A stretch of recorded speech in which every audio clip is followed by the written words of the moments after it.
4 ఆరాధనలో మేము కలుసుకోవడానికి సహాయం చేశాం. అంటే ఈ వాక్కును నాకు మీ బిడ్డలకు తెలియపరచమని జ్ఞాపకం చేయమని ప్రార్థన చేసుకున్నాం. ఈ వాక్కును జ్ఞాపకం చేసుకున్నప్పుడల్లా ధైర్యం, బలము, శక్తి, ఆరోగ్యం కలగడానికి సహాయం చేస్తున్నాం. మేము ఆరాధన చేస్తున్నాం, ఇంకా నేర్పించమని కోరుకుంటున్నాం.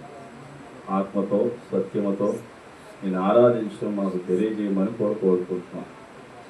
ఆరాధన యోగుడవు గనక, పూజ్యుడవు గనక, ఆరాధన ద్వారా అద్భుతాలు చేసే దేవుడవు గనక, ఆరాధన ద్వారా ఆశ్చర్యకార్యాలు చేసే దేవుడు గనక, నేను ఆరాధించడంలో గొప్ప శక్తి ఉంది కనుక అది గుర్తిరిగి అలా ఆరాధించే శక్తిని మాకు అనుగ్రహించమని ప్రార్థిస్తూ ఈ కొద్ది స్తుతి ఆరాధన నీ పాదాల దగ్గర సమర్పిస్తున్నాము తండ్రి. ఆమేన్. హల్లెలూయా. మంచిది. నేను ఒక వాక్యం చూసే నేర్పొచ్చి మన మనసు మళ్ళీ ఆరాధన వైపే జరుగుతుంది కాబట్టి దేవుని స్తుతిద్దాం. ఓకే. ఆరాధన సహజంగా ఆరాధన అంటే ఏంటి? లేచి పాటలు పాడటం, స్తుతులు చెల్లిస్తాం, దేవుడి గొప్ప కార్యాలు మనం వివరించడం కదా. అది రకరకాల ఆరాధనలు ఉన్నాయి కదా. మన ఎస్ఎల్సిలో ఒక రకంగా ఆరాధన చేస్తారు, ఎబ్రోన్లో ఒక రకంగా ఆరాధన చేస్తారు, ఇంకా సిఎస్ఐలో ఒక రకంగా, మెథడిస్ట్లో ఒక రకంగా, బాప్టిస్ట్లో ఒక రకంగా. ఈ పెంతెకోస్తు ఎక్కువ అరుస్తారు, అందరికంటే ఎక్కువ అరిచేది ఎవరు? పెంతెకోస్తు. మైక్ ఉండి అరుస్తారు, మైక్ లేకపోయినా అరుస్తారు. ఒరిజినల్ పెంతెకోస్తు అయితే ఇంకా అరుస్తారు. 3 డ్రమ్ములు పెట్టుకొని 3 పక్కల ఆడవాళ్ళే చక్కగా ఆరాధన చేస్తారు. అది కలుస్తుంది కూడా, పాడతారు, ఆరాధిస్తారు. అలా మధ్యలో ఇంకేమున్నది కూడా ఎవరికి తెలియదు. హల్లెలూయా. మరి ఆరాధన ప్రారంభించింది ఎవరు బైబిల్లో?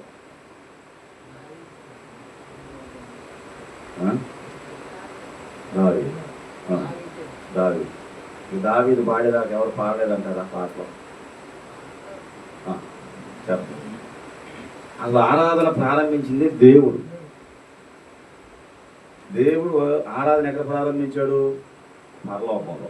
ఎలా ప్రారంభించాడు? యెషయా గ్రంథం 6వ అధ్యాయం. యెషయా గ్రంథం 6వ అధ్యాయం. కొంచెం క్లారిటీగా తీసుకున్నట్లే ఆరాధన చేయడం మనకు వచ్చేయాలి ఈసారి దెబ్బతో. యెషయా గ్రంథం 6వ అధ్యాయం చూడండి. చదువురా, మైక్ ఉంటే ఇంకా బెటర్. 6వ అధ్యాయం 1, 2. మైక్ ఉందిగా దగ్గర, వినపడతారు అంతే. రాజు అయిన ఉజ్జియా ఉత్తరందిన సంవత్సరమును అత్యున్నతమైన సింహాసనమునందు ప్రభువు ఆసీనమై ఉండగా నేను చూచి తిని ఆయన చొక్కాయి అంచులు దేవాలయమును ఎందుకొనెను. ఆయన పై శరాబులను నిలిచింది. ఒక్కొక్కరి 6 రెక్కలు ఉండెను. ప్రతి వాడు 2 రెక్కలతో తన ముఖమును రెండితో తన కాళ్ళను కప్పుకొనుచుండెను. రెండిటితో ఎగురుచుండెను. వారి సైన్యములు అధిపతికి యెహోవా పరిశుద్ధుడు పరిశుద్ధుడు పరిశుద్ధుడు సర్వలోకము ఆయన మహిమతో నిండి గొప్ప స్వరముతో గాన ప్రతిగానం చేసింది. ఇది ఆరాధన ప్రారంభమైంది ఎక్కడ? పరలోకంలో. బాగా గుర్తుపెట్టుకో. ఎక్కడ ప్రారంభమైంది? ఆరాధించింది ఎవరు? శరాబులు. ఆడవాళ్ళు మగవాళ్ళు కాదు. దేవదూతలు 6 రకాలు, అదొక 2 రకాలు. మికాయేలు వేరు, గాబ్రియలు వేరు, రఫాయేలు వేరు. ఉందా ఈ దోతలు? హల్లెలూయా. సమాచారం తీసుకొచ్చేది వేరు, సమాచారం తీసుకెళ్ళే ఈ శరాబులు. దేవుని సింహాసనం మీద పైనుండి 2 రెక్కలతో మొహాలు కప్పుకొని, 2 రెక్కలతో కాళ్ళు కప్పుకొని, 2 రెక్కలతో. ఇప్పుడు రెక్కలు ఎన్ని ఉండే? మనకేనా ఉండే? 2. ఈ 2 ఎత్తాక నేర్పం వచ్చేది మనకి. హల్లెలూయా. ఎగురుకుంటూ ఏం చేస్తున్నాయి అంట? పరిశుద్ధుడు పరిశుద్ధుడు పరిశుద్ధుడు అని సర్వలోకము ఆయన మహిమతో నిండియుదని గొప్ప స్వరముతో గాన ప్రతిగానము చేయుచున్నది. వారి కంఠ స్వరము వలన గడప కమ్ముల పునాదులు వదులుచు మందిరము దూపముతో చేత నిండగా. హల్లెలూయా. దేవుని మహిమ రావాలంటే ఆరాధన చేయాలి. ఆ మహిమ ఎలా ఉండాలంటే మనల్ని ధూపం వేస్తే ఎలా ఉండాలి? మనం ధూపం వేస్తే మీకు ఎప్పుడైనా వేసారు ధూపం? గుడికి వెళ్ళినప్పుడు ధూపం వేస్తారు. ఆ పొగకి మనం ఏం చేయలేం, తట్టుకోలేక ఏమొస్తే దగ్గు వస్తుంది. ఆ పొగ అంతా ఏమైపోద్ది? గుడి అంతా నిండిపోద్ది. దాన్ని ఏమంటారు వాళ్ళు? ధూపం. ఇప్పుడు ధూపం వేయమని చెప్పింది ఎవరు? వేయమని చెప్పింది ఎవరు? దేవుడు. ఎవరికి వేయాలి? దేవుడు. ఎలా వేయాలి? ఏ స్వరంతో? స్వరాలు ఉండేదా? ఏ స్వరంతో? కంఠస్వరంతో. కంఠస్వరంతోనే. అక్కడ ఏ స్వరం అని రాశాడు? చదివితే మర్చిపోయారు అప్పుడే. కంఠస్వరం అని రాయలేదు అక్కడ. స్వరాలు ఏ స్వరం? గొప్ప స్వరం. హల్లెలూయా. ఉన్న వాళ్ళందరికంటే గొప్ప స్వరం ఎవరిది? గొప్ప స్వరం ఇప్పుడు ఉన్న వాళ్ళందరికంటే కొంచెం పాడితే బాగుందన్న స్వరం ఎవరిది? సరితగా సరితగా వాళ్ళ తాతది. తాత స్వరం ఎవరికి రావాలి? మనవారికి వస్తుందా? రాట్లా. ఇప్పుడు ఏం చేయాలి మనం? కత్తి తెగాలంటే ఏం చేయాలి? కత్తిని ఫస్ట్ నోరాలి. నోరలేదనుకో కత్తి ఏమైపోతే నరికితే ఏమైంది? తెగపోతే ఏమైంది? చెయ్యా నొప్పి వస్తుంది. తర్వాత బొబ్బలు వస్తాయి. మీకు బొబ్బలు రాకుండా కత్తిని ఏం చేయాలి? మీరు మధ్యలో పెట్టి ఏం చేయాలా? అంటే గొప్ప స్వరం. అదేందా? ఇంకా గొప్ప స్వరం ఎవరిది? అసలు అందరికంటే స్వరాలు గొప్ప ఎవరే? ఎవరి స్వరాలు గొప్ప ఏంటి రాశారు ఇక్కడ? దేవుని స్వరం. అటువంటి స్వరంతో మనం ఆరాధన చేయాలి. ఆరాధన చేస్తే మహిమ. ఆ మహిమ వస్తే ఏం జరుగుద్ది? దేవునికి మహిమ వస్తే ఏం జరుగుద్ది? గొప్ప కార్యాలు. గొప్ప కార్యాలు జరగాలంటే గొప్పగా ఆరాధన చేయటం. మనం ఎట్లా చేస్తున్నాం? రొటీనే కదా మనం. ఏమైనా హైలైట్గా చేస్తున్నాం ఉంటారా? మాట్లాడాలి. నేను ముగించేస్తాను. ఎప్పుడు రొటీన్గా. మనుషులు మారారు. మామూలుగా రత్నం గారు కలిసి మేము ఎప్పుడు పాడలా. ఒకసారి పాడాం, బాగా నడుస్తుంది. నేను ఇది పాడదాం అనుకున్నాను, బాగా పాడేది. నేను ఎందుకు నేను బాగా పాడతాను. ఇప్పుడు కలుపుతున్నాం గ్యాప్. హల్లెలూయా. గొప్ప స్వరం. స్వరంతో ఆరాధిస్తూ ఉంటే మనం కూడా ఏమవ్వాలంట?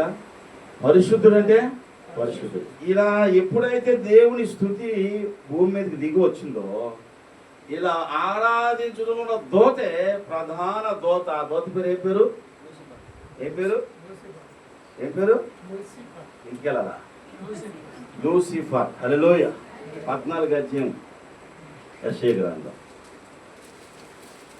ఈ దోతకి ఏమనిపించిందంటే, నేను ఆరాధించమంటే దేవుడు ఆకాశంలో ఆసీనుడై ఉన్నాడు కనుక ఏం చేయాలి? దేవుణ్ణి నేను కూడా దేవుణ్ణి అయితే బాగుండు, ఆ మహిమ నాకు కూడా వస్తే బాగుండు అని అనుకున్న దోత ఏం చేసిందో 14:12 చూస్తే, తేజో నక్షత్రమా, వేకువ చుక్క, నువ్వెట్లు ఆకాశం నుండి కింద పడితివి, జనములను పడగొట్టి నీవు నేల మట్టుకు ఎట్లు.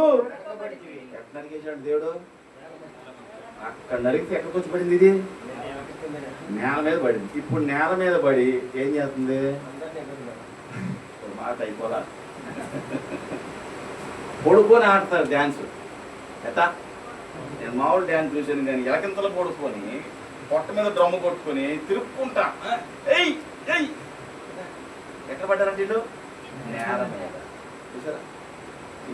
ఎన్ని స్టేజీలు వేసిన ఈ డాన్స్ ఎక్కడ వద్ద? డ్యాన్స్ నేల మీద, చెప్పులు లేకుండా. మీరు ఎప్పుడైనా సెంటర్కి వెళ్ళండి, పెళ్ళికి వెళ్ళండి, దినాలకి వెళ్ళండి, సావులకి వెళ్ళండి, రాత్రి అంతా ఏమంటుంది ఉదయ్ గారు? ఒకటే మ్యూజిక్ నాన్ స్టాప్. కరెంట్ అన్నా పోవాలి, యాంప్లిఫైర్ అని కాలిపోవాలి. వీళ్ళు మాత్రం ఎప్పుడైనా ఆపుతారా? ఒకే మ్యూజిక్. ఓపిక ఎట్లుందో దేవుడికో.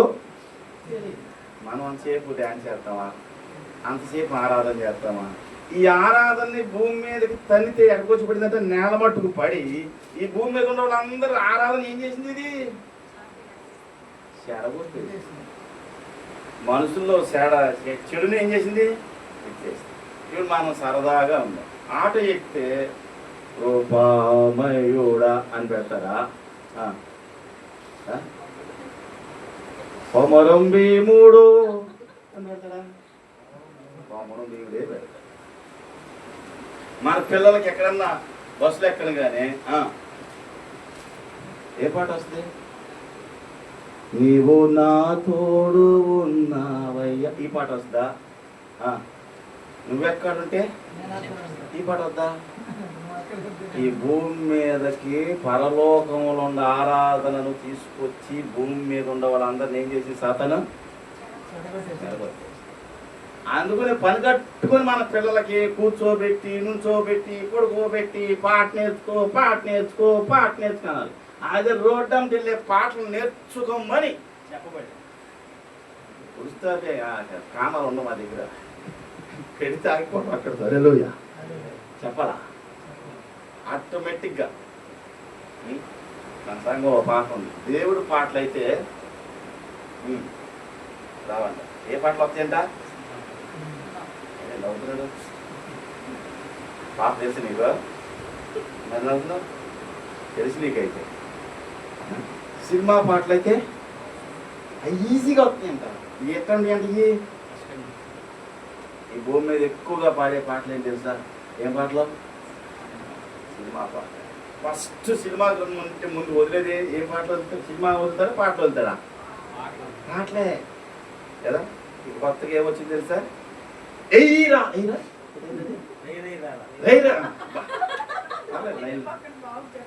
రారా, ఎక్కడికి రావాలో తెలవదు, ఇంటికి రారా. ఏసయ్యా రాయన పాటల అంటే నేనేమన్నంటే ఎగ్జాక్ట్లీ ఎన్నట్లుగా అసలు మనకి సౌండ్తో కూడా పని లేదు, మ్యూజిక్తో కూడా ఎగ్జాక్ట్లీ పాడేస్తున్నాం. మరి ఈ ఆరాధన దేవుడికి చెందవలసిన ఆరాధనని భూమి మీదకి తీసుకొచ్చి భూమిలో ఉన్న ప్రతి ఒక్కరి మైండ్ని డిస్టర్బ్ చేయడం సాతాను పని. అర్థమైందా? అందుకని మనం పాట పాడమంటే పల్లవికి చరణానికి సంబంధం లేకుండా మనకు వచ్చిన ఆలోచన నాకు ఎట్లాగో వచ్చు కదా అని. అర్థమైందా? ప్రాక్టీస్ ఏం చేయాలి? సినిమా పాటలు పాడే సింగర్స్ ప్రాక్టీస్ చేయకుండా పాడేస్తారా? రిహార్సల్ కదా, తెల్లవార్లు పాడతారు. నాకు అది అర్థం కాదు. అచ్చం పేర తిరున్నారు ఆయన వెనకడికి తిరున్నారు పాడరా? టైర్ బళ్ళ మీద డ్యాన్సులు. నాకు ఆ ఓపిక ఎక్కడ తెలుస్తుంది. ఎగిరి ఎగిరి ఉత్సాహం ఎందుకు చేస్తారు సార్? ఉత్సాహం ఎందుకు చేస్తారు? మళ్ళీ చెప్తాడు మళ్ళీ సబ్జెక్ట్ మరి. అదే లోయ అదే తెల్లవార్లు. మరి మనం ఒక అరగంట ఆరాధన చేస్తే ఆరాధనకి ఏం రావాలి మనకి మామూలుగా? మరి ఏమవుతుంది? ఒక భక్తుడు ఆరాధన చేసాడు. ఎలా చేసాడు తెలుసా? ఆయనకి రాకపోతే రప్పించదట్టు చేశాడు. నేను అనుకుని చెప్తా, ఆరాధనలోనే ఆశీర్వాదం. ఆ మాట చెప్పి నేను ముందుకు చేస్తాను. చూడండి, అదే భూమి మీద ఇది ఉంది సార్. కొద్దిగా చదువుతారా మీ క్లారిటీ కోసం? కొద్ది కిందకి. జనములను పడగొట్టిన నీవు నేల మట్టుకెలా నరకబడితివి, నీ ఆకాశానికి ఎక్కిపోయేదను. దేవుని నక్షత్రముకు పైగా నా సింహాసనం హెచ్చించును. ఉత్తర దిక్కునున్న సభాపర్వతం మీద కూర్చుందునని, మేఘమంటల మీదకి ఎక్కేదనని, మహోన్నతునితో నీవు నన్ను సమానంగా చేసుకుందునని నీవు మనస్సులో అనుకుంటి కదా. నీవు పాతాళములో నరకములో ఒక మూలను తొక్కివేదువు. ఇది పరలోకంలో ఉన్న ఆరాధన తీసుకొచ్చి భూమి మీద పెట్టింది కాబట్టి భూమి మీద దేవుడు నిన్ను నన్ను పెట్టి ఆరాధించడానికి ఆరాధికుడుగా చేశాడు. ఇప్పుడు మనకి ఏ పాటలు బాగా వస్తున్నాయి? ఇది క్వశ్చన్. ఎందుకంటే ఆటోలో వెళ్ళినా వస్తాయి, బస్ స్టాండ్లో వస్తాయి, ట్రైన్లో కూడా ఆ పాటలే. ఇది రాట్లా, ఎన్నా రాట్లా, నేర్పించిన రాట్లా, చూపించినా ఇన్ని చెప్పినా అవి ఎందుకు అట్లా వచ్చేస్తాయి కదా. ఈ వరకు ఫేమస్ పాటలు ఉన్నాయి. అనిత పాట, శైలజ పాట, పద్మావతి పాట, అవి అసలు చూడకుండా పాడేస్తాం మనం అయితే. అవునా కదా? పాడరా వింటారు ఎమోషనల్ సాంగ్స్ అన్ని కనెక్ట్ అయ్యి అదేమంటారు, ఏం చెప్తారు, అన్ని సమపాలలో ఏం సాంగ్స్ అంట? ఎమోషనల్ సాంగ్స్ అమ్మా, ఫోక్ సాంగ్స్ అవి నాకు తెలవుతుంది కదా, మెలోడీ సాంగ్స్, ఫీలింగ్ సాంగ్స్, అంటే ఇష్టపడే పాటలు అవి పాడతాం. కానీ మనం ఏమవుతాం? ఏమొస్తే సినిమాకి ఎప్పుడు ఉద్యోగనా? ఈ పాటలు పాడతాకి ఏమవుతుంది? నేర్చుతో పాటు ఏమొచ్చేది? అబ్బా బాబు ఇంకో అడిగి ముందుకు వేసాడు. ముసలి కూడా ఏమవుతుందంట? హల్లెలూయా.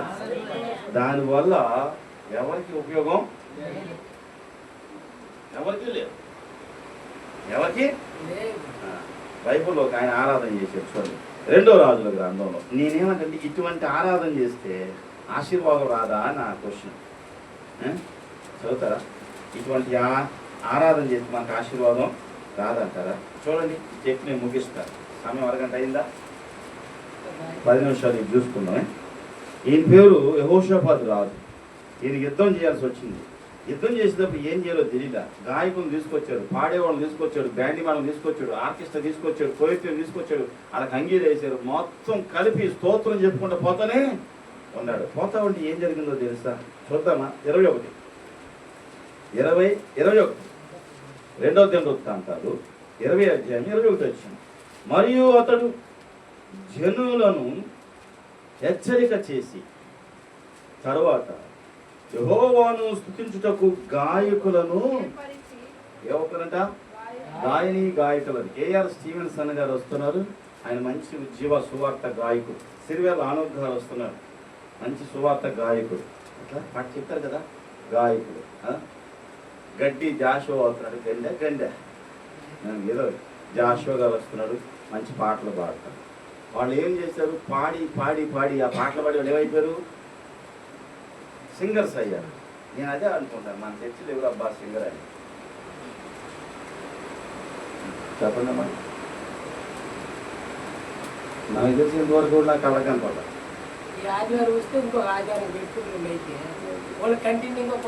హల్లెలూయా. ఏమో నువ్వే ట్రై చేయరాదు.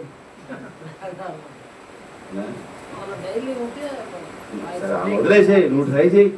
ప్రతిరోజు కాసేపు కూర్చొని చక్కగా పాట పాడి చక్కగా అందరికంటే నేను బాగా పాడితే బాగుండు, యెహోవా కొరకు నూతన గీతం పాడేదాన్ని 30 గంట ఎత్తి ఒక పాట పాడమంటే ఒక బ్యాచ్ చర్చిలోకి వచ్చి నేర్చుకుంటాం. చర్చిలోకి వచ్చి నేర్చుకుంటాం, మనకు నేర్పిస్తారు. ఎట్లా? ఎప్పుడు వస్తుంది ఆరాధన? ఎప్పుడు వస్తుంది? ఎప్పుడు కనెక్ట్ అవుతుంది దేవుడికి? ఎప్పుడు ఆశీర్వాదం మన దగ్గరికి? చూడండి, గాయకులను పెట్టి పాడితే ఏం జరిగిందో తెలుసా? ఈ చదివి నేను ముగించేస్తాను. చూడండి, గాయకులను తీసారా అసలు? ఒక్కరు చదవమ్మా. పరిశుద్ధ అలంకారాలు ధరించుకుని సైన్యము ముందర నడుచుచు యెహోవా కృప నిరంతరమును ఆయన స్తుతించుడని స్తోత్రము చేయుటకు వారిని వారు పాడుటకును స్తుతించుటకును మొదలు పెట్టక యెహోవా యోధా వారి మీదకి వచ్చి అమోనీయుల మీదను మోయాబీల మీదను షెయ్యారు మానవశుల మీదను మట్టుగండ్లో పెట్టాను గనుక వారు హతులే. ఆరాధిస్తే శత్రులు చచ్చిపోతారట. ఇప్పుడు చెప్పండి, ఎవరిని శత్రువులు కొట్టంసల్లా తిట్టంసల్లా. కరెక్ట్గా నువ్వు ఆరాధన చేస్తే ఆకాశం నుండి దోతలు వచ్చి శత్రువులు ఏం చేస్తాయి? మట్టు పెట్టేస్తాయి. మరి అటువంటి ఆరాధన ఎప్పుడు చేస్తాం? కొన్ని ఎప్పుడు చేయగలుగుతాం? గాయకులు కావాలి, పాడేవాళ్ళు కావాలి. పాడేవాళ్ళు కావాలా? మనమే నేర్చుకొని పాడరామా? మనమే పాడాలి. రేపు వచ్చేవారం ఇంకా చక్కని పాట నేర్చుకుని ఆదివారం పాడుతుంది. జలుబు, దగ్గు, జ్వరం లాంటివి, తలనొప్పి లాంటివి రాకుండా మీరు అందరూ ఏం చేయాలి? రాత్రి ఆమెకు ఒక అక్క ఉంది కదా, అమృతాంజన్ చేతితో పట్టుకుని తిరుగుతుంది పాపం పిల్ల. పాట అనగానే ఈ పక్క చెంప అంతా ఏమైపోతుంది పిల్లకి? వాచిపోతుంది. ఆమె కోసం కూడా ఏం చేయాలి మీరు అందరూ తప్పనిసరిగా అని అంటుంది. నాకు పాట రాదని తెలుసుకోనుకో, నువ్వు నన్ను పాడమంటున్నావు, కోపం వస్తుంది. నేనన్నా నాకు 10 సంవత్సరాల కోపం అయితే నువ్వు చచ్చి చాలా రోజులు అయ్యి 10 సంవత్సరాలు ఉన్న కోపం కనుక ఇప్పుడు ఉంటే నువ్వు చచ్చి చాలా రోజులు అయ్యేది మనసులో చెప్పలేము, కొన్ని మనసులో అనుకుంటాను. హల్లెలూయా. అర్థమైందా? నిజంగా నేను ఒక పాట పాడి దాదాపు బొక్క తిప్పుకోకుండా తిప్పించి మళ్ళీ 7 సార్లు పాడేస్తాను. ఎన్నిసార్లు? 7 సార్లు. కొట్టేవాడన్నా చచ్చిపోవాలి, వాయించోడన్నా వదిలిపెట్టి వెళ్ళిపోవాలి.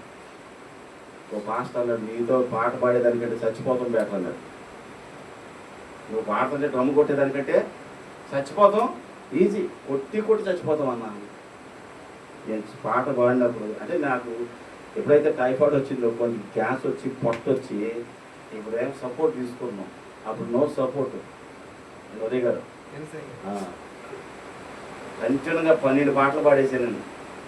సుశీల వాడు ఆయన వచ్చాడు, డ్రమ్ము కొడతాడు. ఆడు కొడుతుంటే నాకు ఉత్సాహం వచ్చేసింది. పాడతాం 2 గంటలన్నర పాట అయిపోయింది. 10కి స్టార్ట్ చేస్తే కళ్ళు మూసుకొని నాకు ఆగట్ల ఆత్మహత్య కొట్టు ఎప్పుడు పాడతారా అనిపిస్తా ఉంటాయి. హల్లెలూయా. ఇవన్నీ చూసిన వాళ్ళకి తెలుస్తుంది. శక్తి కూడా కొంతమందికి ఆరాధన అంటే అది ఆత్మ వచ్చి డొల్లాడి కదా. ఇప్పుడే ఉంది ఆరాధన. నీకు పెళ్లి కాలేదేమో అప్పుడు రేకుల చెట్లో ఆరాధన చేస్తే ఆత్మ వచ్చి కొడుతుంటే గాజులు వచ్చి ఊడిపోయి అటే పక్క వెళ్ళిపోయి గోడంతా రక్తం. నేను కళ్ళు తెలిసేవాడిని కాదు. నా దగ్గర కంచి తప్ప ఏమి మైకులు లేవు, సౌండ్ సిస్టమ్ లేదు, ఏమీ లేదు. మంచి రూమ్ అయింది అదండి. అట్లా ఆరాధన ఎప్పుడు చేస్తాం మనం ఆరాధన? నాకు అదే అనిపిస్తుంది. మనం చూసినప్పుడు నాకడే దరిద్రంగా పాడుతున్నారు అనిపిస్తుంది. అక్కడ పాడితే ఆశీర్వాదం కాదు. చూడండి అక్కడ రండి కిందకి రండి. నెక్స్ట్ త్వరగా ఎక్కడికి వచ్చాం? వారు చదువుతానండి. వారు పాడుటకు స్తుతించుటకు మొదలు పెట్టక యెహోవా యోధా వారి మీద కింది వచ్చి అమోనీయులు మోయాబీలు షెయారు మానివాసులు మట్టుగాళ్ళు పెట్టిన కనుక వారు హతులైరి. అమోనీయులు మోయాబీలు షెయారు మానివాసులు బొత్తిగా చంపి నిర్మూలం చేయవలని కొంచెంది వారి మీద పడింది. వారు షెయారు కాపురస్తును కడమట్టుకుంచిన తర్వాత తమలో తాము ఒకరికొకరు చంపుకొటకు యోధా వారు అరణ్యములు కాపర్లు దుర్గముల దగ్గర వచ్చి సైన్యములకు అతిపతి యెహోవా శవంలై చూసి నేల మట్టుకు నేలపడి చెప్పు నేలం పడి ఒకరును తప్పించుకున్నారు.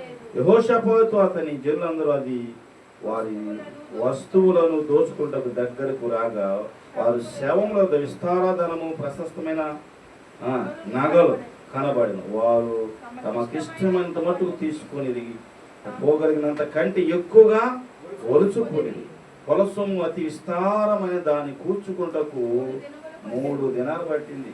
తీసుకొని తాకి బంగారం, ఎండి, రాగి, చైన్లు, గొలుసులు, బంగారం. హల్లెలూయా. ఆరాధించడానికి ఎన్ని రోజులు పట్టింది? ఆశీర్వాదం రావాలంటే కింద పుట్నోటు ఉందా, చదివి నేను ముగించేస్తాను. నెక్స్ట్ 25 యెహోషాపాతు కదా అయిందా? విస్తారం అయిపోయిందిగా. 26 4వ దినం వారు బెరాకా లోయలో కూడిరి. అక్కడ యెహోవాకు కృతజ్ఞతాస్తుతులు చెల్లించు నేటి వరకు ఆ చోటికి బెరాకా అంటే కింద చూడండి స్తుతి లేక ఆశీర్వాదం. స్తుతిస్తే ఏం రావాలి? మనకున్న దరిద్రం అంతా పోయేది ఎక్కడ? స్తుతిలోనే. నీ ప్రాణం తేలికయ్యేది ఎక్కడ? స్తుతిలోనే. నీ ఆవులింతలు పోయేది ఎక్కడ? స్తుతిలోనే. నీ బద్ధకం పోయేది ఎక్కడ? స్తుతిలోనే. స్తుతించమంటే మనం ఏం చేస్తాం? శుద్ధి శుద్ధి శుద్ధి. నోరు తెరలో చేతుల పైకి ఎత్తడం. ఆత్మ వచ్చి కొట్టుకురాడిపోవాలి. అక్కడ ఎక్కడ జరుగుతుంది చెప్పండి. నేను వర్ష చిట్టి అక్కడ నా కూతురు ఫస్ట్ లైన్లో ఉండి ఆరాధన చేసిన ఫోటోలు ఉంటాయి. అది చూసినప్పుడు నేను అప్పుడప్పుడు అది చూస్తుంటాను. వాళ్ళు ఏంటంటే చిన్నపిల్లప్పుడు చప్పట్లు కొట్టి ఆరాధన చేస్తే ఎంత బాగా ఆరాధన చేస్తాయి. ఈసారి తీసి వాట్సాప్లో పెడతారు, చూస్తారంటే అయ్యి చూడడం మనవాడు. హల్లెలూయా. నిజంగా అంత బాగా ఆరాధన చేసేవాడు. నేను ఏం చెప్తానంటే ఆరాధన చేయడం ఒక భాగ్యం. హల్లెలూయా. నేను అనుకుని మీకు నాతో పాటు కలిపి పాడిచ్చారు. అర్థమైంది, అట్లా ఆరాధనలోకి వస్తారు. ఎప్పుడైతే మనము స్తుతిస్తామో చూడండి అక్కడ ఏంటంట, అక్కడ ఏమైందంట చివరిగా ఏం చూడండి అక్కడ, ఇలాగూ వారు వారి శత్రువులు వారికి జయము అనుగ్రహించి వారి సంతోషపరిచిన కనుక ఏషియంలో ఉత్సవంలో చూడండి ఉత్సవాలతో మరలవలని యోధా వారు యెరూషలేము వారు అందరికి ముందు యెహోషాపాతులు సాగి వెళ్ళాను. చూడండి, వారు యెరూషలేములో ఉన్న యెహోవా మందిరమును స్వరమండలము సితారాలను వాయిద్యములు బోరను ఊదుచూ వచ్చేది. ఇశ్రాయేలు శత్రులు యెహోవాను యుద్ధము చేసినని దేశమున్న రాజ్యముల వారందరూ విని దేవుని భయము వారి అందరి మీదకి వచ్చింది. మనం స్తుతించడం నేర్చుకుందాం. నేను వాక్యం ముగిస్తాను, చాలా ఉంది చెప్పండి. స్తుతించడం వల్ల ఏమొస్తుంది? ఆశీర్వాదం. మనకు బట్టి దరిద్రం పోవాలంటే ఏం చేయాలి? ఇది చేయి. నేనేమన్నా అంటే పొద్దున్నే మనం ఏం చేస్తామంటే అనుకునే ఆన్లైన్ ప్లేలో నేను చెప్పేది ఏంటంటే కనీసం అంటే 10 నిమిషాలు ఏం చేద్దామంట? స్తుతిద్దామంటారు. ఈ లోపల ఒక్క నిమిషం స్తుతి, స్తోత్రం స్తోత్రం, వందనాలైనా వందనాలైనా. నీళ్ళు ఎంతసేపు స్తుతించారు? నిమిషమా 6 నిమిషమా? నీళ్ళు దగ్గు వస్తుంది, టీ పెట్టి. ఇంకేమవుతుంది స్థుతి, ఇంకేమవుతుంది దేవదూత. ఒకవేళ వచ్చినట్టుండే నిందలను కొండకొని వెళ్ళిపోతుంది. మన శరీరం స్తుతించేటప్పుడు మీకు పరం పోద్ది, స్తుతించేటప్పుడు దగ్గు వద్ది, స్తుతించేటప్పుడు ఏమవుద్ది? నీరసం వద్ది, స్తుతిస్తే ఏమవుద్ది? ఆవరైపోద్ది. స్తుతిస్తే ఎన్ని దరిద్రాలు వస్తాయి చేస్తే మీకు చెప్పలేదండి. అట్లాగే కంటిన్యూ చేస్తే ఈ దరిద్రాన్ని ఒక దెబ్బతో కొట్టుకొని ఏమొస్తుందంట? ఆశీర్వాదం కావాలి ప్రభా, నన్ను ఆశీర్వదించి అంటాం కానీ స్తుతి మాత్రం దాంట్లో కామ వచ్చింది. నేను 12 గంటలు ప్రార్థన చేస్తాను పాస్టర్ గారు, ప్రార్థన చేయలేక ఇప్పుడు నేను స్తోత్రం చెప్తాంటే ఆ స్తోత్రం చెప్పమ్మా చాలు ఆశీర్వాదం తనుకొని వస్తుంది. మీ ప్రార్థన లేదా స్తోత్రం చెప్పండి. బైపాస్లో ఉన్నాం కదా, ఏమంటారు బైపాస్ పక్కన రోడ్డు అదే కదా, బైపాస్ పక్కన రోడ్డు ఒకటి ఉంటుంది కదా, సర్వీస్ రోడ్ నుండి బైపాస్లోకి వెళ్ళిపోతాం స్తుతి అంటే. హల్లెలూయా. స్తుతి సర్వీస్ రోడ్ అనుకో, ఆ స్తుతి కనుక స్ట్రైట్గా పెట్టి ఏమక్కడికి వెళ్ళిపోతాం? బైపాస్ హైవేలో 6 లైన్లోకి వచ్చేస్తాం. హల్లెలూయా. నీరసమైన నిద్ర వచ్చినా నీకు నిద్ర రాకపోయినా ఏం చేయడం నేర్చుకోవాలి? స్తోత్రం. ఏం చేయాలంట? స్తోత్రం. ఎప్పుడైతే నువ్వు స్తుతి చెప్తావో నీ స్థితి అంతా, స్థితి మారాలంటే ఏం చేయాలి? మనం ఏం చేయాలి? ఆ పిల్లలు ఉదయం లేచి స్థుతించమంటే ఏం చేస్తారు? నోరు బాండ్ కప్పలా తెరుస్తారు. చాలామందికి ఈ ఎందుకో మనం మొక్కపాట పడుతున్నాం, వాడు మొక్కమాట పడుతున్నాం తెలియదు కానీ స్థుతి మాత్రం బయటికి రాట్లా. అనుకునే మధ్యలో పాడండి, అరవండి, స్తోత్రం చెప్పండి, చేతుల పైకి ఎత్తండి, చెప్తే చేస్తారు, మళ్ళీ తీసేస్తారు. పాడమంటే ఆ పదం పాడి మళ్ళీ ఎందుకంటారు? ఎందుకు రావట్లేదు అంటారు? దయచేయండి. మంచి ఆలోచన. ఎప్పుడు గ్రహిస్తారు? ఎప్పుడు గ్రహిస్తారు?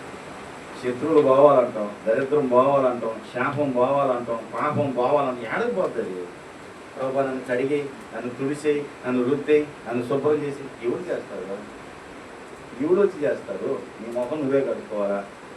నీ శరీరాన్ని స్థానం నువ్వే చేస్తాడు.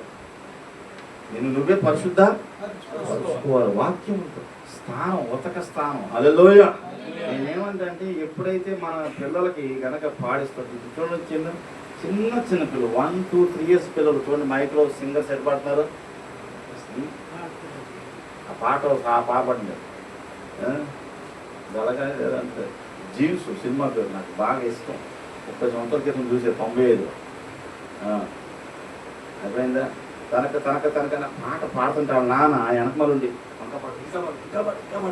పాప పాడతానే అంతే ఉంది. పాడుతా తీగ బాలసుబ్రహ్మణ్యం గారు చిన్న చిన్న పిల్లలతో ఏం పాటలు పాడించాడు? దేవుడిని స్తుతించని పాడించాడా? ఏమని పాడించాడు? పాడుతా తీగ. ఏ పాటలో? సినిమా పాటలో. ఇంకా అక్కడే నుండి పాడుకుంటూ వెళ్ళిపోతాడు. తండ్రులతో చూసే కాడే ఇంకా చూస్తానే ఉన్నాడు. కళ్ళు పేలిపోను గాక. హల్లెలూయా. యాంకి అది దేనికి చెప్పు దేనికి కట్ అవుతారు ఆయన. ఉదయ్ గారు అంత చూడండి మీ అన్నగారు ఎక్కడండి మీరు. దేవుడి బిడ్డలారా మారండి అయ్యా. పనులు తీసేయండి అయ్యా. చూపులు మార్చండి అయ్యా. 30 సంవత్సరాలు సినిమా పాట కొడుతుంది కానీ దేవుడి పాట పాడటానికి పేపర్లన్నీ తిరిగేస్తున్నారు నాయన. ఇది కూడా సినిమా డైలాగ్. అన్నీ నాకు తెలిసి సెలపనంతా సినిమాతో నిండిపోయినట్టుంది. హల్లెలూయా. మారదాం ఏం చేద్దాం. పాడదాం. పాడుతూ ఉంటే మార్పు వస్తుంది. చదువుతూ ఉంటే మార్పు వస్తుంది. చేస్తూ ఉంటే మార్పు వస్తుంది. అలా మార్పును దేవుడు మాకు దయచేసి మనం అందరూ రేషిలో పడి ప్రార్థన చేస్తాం. దేవుడి కృప కోసం ఉండపాట కళ్ళు మూసుకొని చిన్న ప్రార్థన చేసుకున్నాం. ప్రభువా నీకు స్తోత్రం చెప్పే భాగ్యం, ఆరాధించే భాగ్యం, గణపరిచే భాగ్యం, మహిమపరిచే భాగ్యం, కొనియాడే భాగ్యం నాయన నాకు ఇచ్చి నాయన నువ్వు వాడుకో ప్రభావ. సిగ్గుపడకుండా, మొహమాట పడకుండా, నీరసిల్లకుండా, సమస్యలకుండా, బలహీనలు కాకుండా, బద్ధకస్తులు కాకుండా, దరిద్రులు కాకుండా, సోమరభూతులు కాకుండా నాయన ఏ స్థితిలోనైనా ఏ పరిస్థితుల్లోనైనా స్తుతించి ఆరాధించి గణపరిచే కృప భాగ్యం ధన్యత మాకు ప్రసాదించండి అని ప్రభు ఒకసారి ప్రభు సహాయం చేయనైనా మొహమాట పడకుండా నాయన ఏ పరిస్థితుల్లో ఉన్నా ఏ స్థితిలో ఉన్నానైనా నేను పాడటానికి పాడించడానికి స్తుతి చెల్లించడానికి స్తోత్రం చెల్లించడానికి ప్రభా నన్ను వాడుకో ప్రభా. నాకు నేర్పించునైనా నాకు బోధించునైనా నాకు తెలియపరచునైనా ఏ సందర్భానికైనా పాడగలుగుతాను. ఏ సమయానికైనా పాడగలుగుతానికి నైనా ఏ సమయంలో ఏ పాట పాడాలో ఏ స్థలంలో ఏ పాట పాడాలో నాయన పెళ్లికే పాట పాడాలో చావుకే పాట పాడాలో భర్తలకే పాట పాడాలో నాయన ఏ తల్లి ప్రతి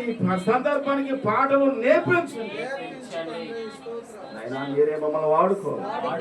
నేను ఆరాధకులుగా చేయమని కెరూబుల వల్ల మమ్మల్ని మార్చండి నాయన. మీరు మాకు జయం అనుగ్రహించి గాయకులుగా మార్చండి, ఆరాధికులుగా మార్చండి, పరిశుద్ధ అలంకారము ధరించే వారిగా మార్చండి. మీరు మాత్రమే మహిమ యేసు నామములో అడుగుతున్నాము తండ్రి. ఆమేన్. జ్యోతిరాజు గారు ఒక్క పాటే